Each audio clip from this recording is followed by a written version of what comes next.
how to get clients as a social media manager. In today's video, I'm going to share with you different ways on how you can find clients and what kind of mistakes you definitely want to avoid when it comes to these processes. And today I have a little surprise. I'm actually going to share that process together with one of my students, Maude, who has gone through the social shell program, is currently in Tulum, Mexico, and is using these exact steps. So let's dive right in. Hello, Maude in Hey, Mexico. How are you doing?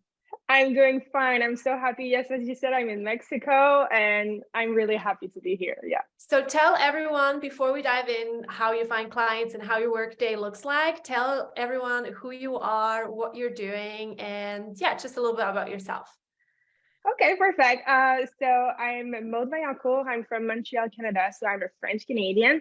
I decided to take the social shells course in 2021 because I was working in banking industry, and that was not exactly what I wanted in my life. And the digital nomad world was kind of calling me. I needed to travel more, to be more free to go wherever I wanted, because I thought Canada was maybe not the right place to be for me. And then just decided right away that I would jump in the world of social media manager and do it full time. So since 2021, I'm a full-time social media manager.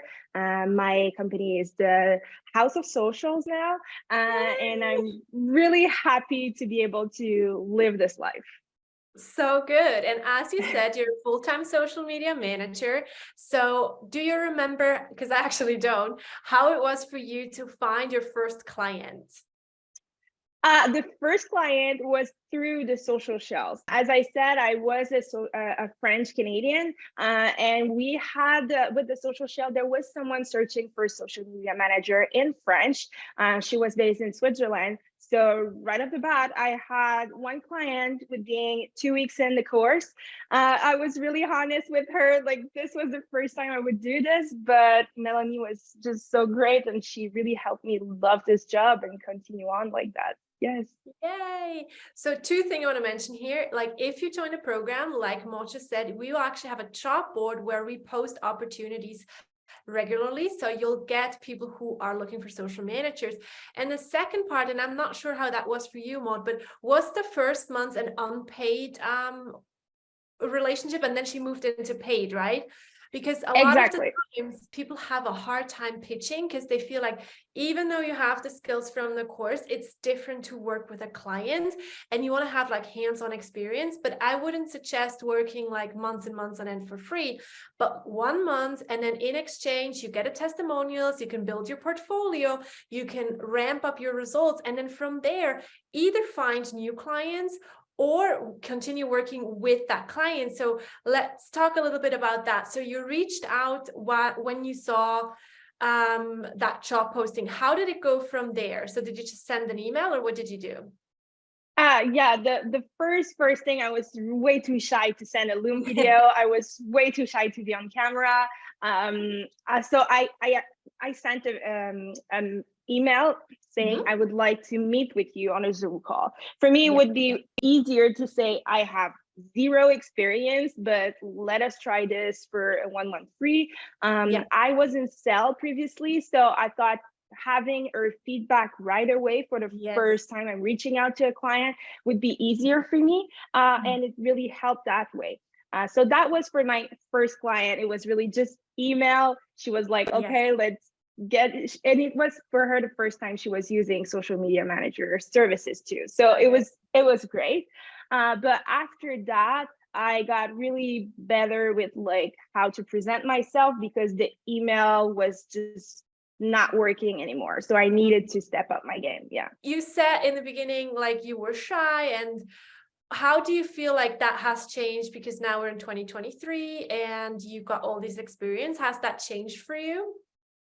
It has changed because first I got my niche, which my niche was real estate. And I was working in banking and real estate previously. So Yeah. I had the confidence to step up and say, look, I'm for my first few clients, like I may not be fully expert social media manager, but I know exactly what your business needs, what your niche needs. And that for me, that was the winning point when I was reaching out, is that I knew the market. I knew exactly what was going on in real estate industry. So putting this with the social media management that I had the course and the marketing behind was helping me reach out to clients. So after that, it went easier when I got my niche and I knew I was confident in that niche. So in the beginning, I said I'm going to share some mistakes as well people make when it comes to getting client. And obviously one is like not pitching packages, but then the other one is, we just said that you want to calculate how much money you actually need.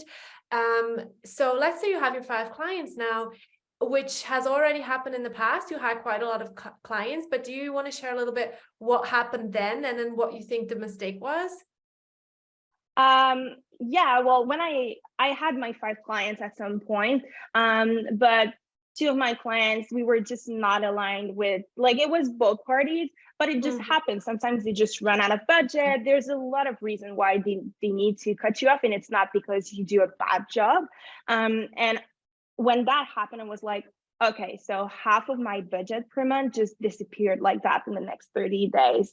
That was really scary. And the biggest mistake was me not reaching out while I had 5 clients, because I was like, okay, now my budget is full. I don't have any space for new clients. But when I got my budget cut in half, I needed client now.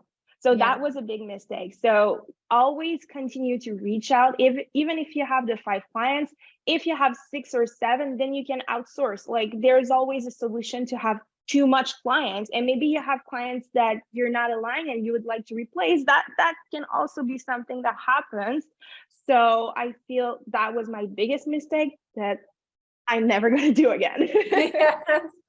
Talking about reach out, where do you even find people to reach out to? Like, what platforms do you go on?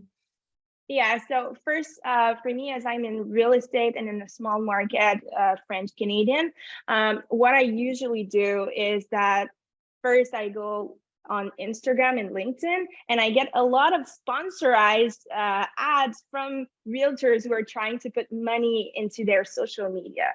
So sometimes I would just grab an ad and reach out to that person and say, look, I see you're investing in ads, and maybe it could be a good idea to go organically. So for me, this is that's my strategy. That's what's worked for me, because I see that they're already in the process of putting money into their social media. And sometimes I see the ads is clearly not working. So that way I can audit the ad and move on from that. So that's my strategy, really going into Instagram.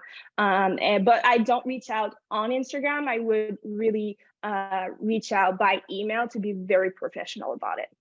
Yes, love this. So I actually really love this. I don't want to, like, this by itself is perfect.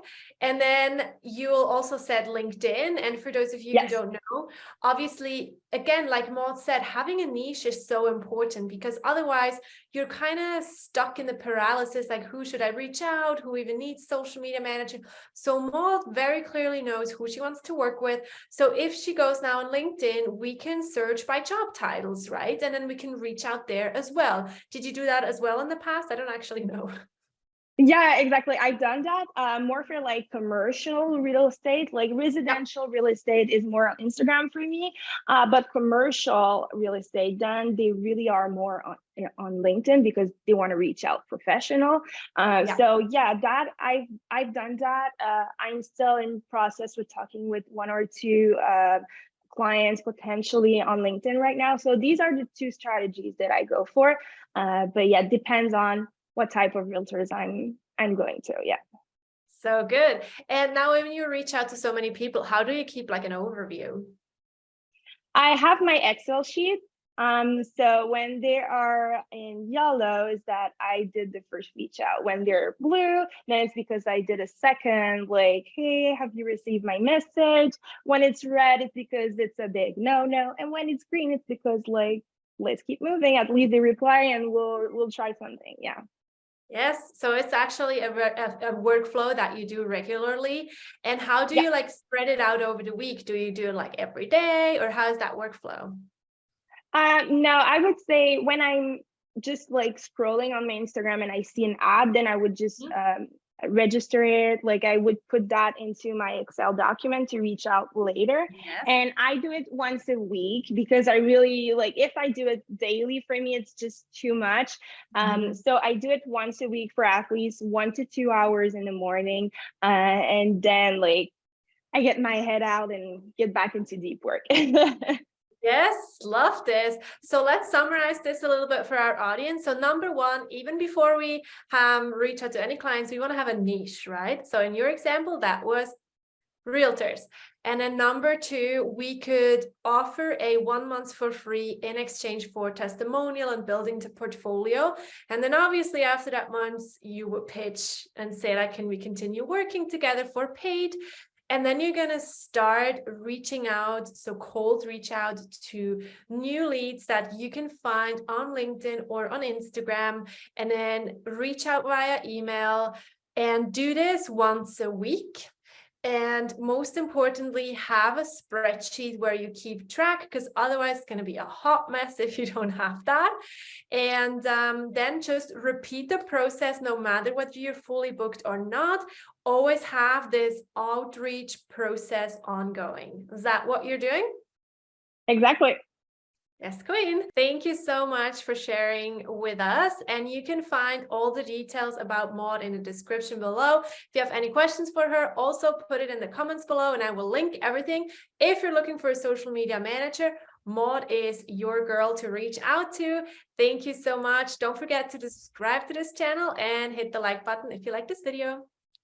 Bye. Bye.